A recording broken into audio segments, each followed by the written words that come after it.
Donc une deuxième réaction qu'on pourrait imaginer pour faire un dosage par titrage consisterait par exemple à doser des ions Fe2+.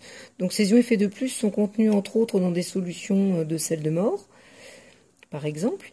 Ce sont des ions qui en solution sont incolores au départ. Et donc, pour les faire réagir dans un dosage par titrage, il faut envisager de trouver des ions qui vont faire disparaître les ions Fe2+.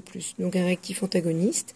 Une réaction possible est une réaction d'oxydoréduction que l'on peut obtenir avec des ions permanganates qui sont violets au départ, donc des ions MnO4-. Et on constate que quand on ajoute des ions MnO4- dans une solution contenant des ions Fe2+, la solution de permanganate se décolore au fur et à mesure. Preuve que les ions MnO4- réagissent bel et bien avec les ions Fe2+.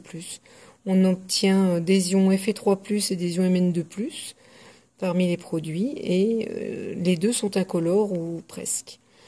Donc, pour faire ce dosage par titrage, on va faire réagir les ions MnO4- jusqu'à ce que tous les ions Fe2+ aient réagi.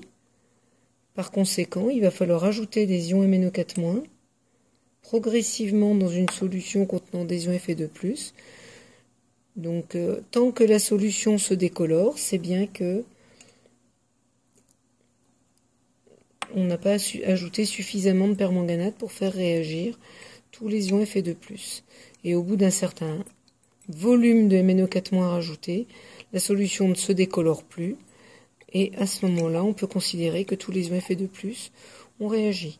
Donc l'idée, ce sera de trouver le volume exact nécessaire pour faire réagir tous les ions Fe2+, mais pas davantage.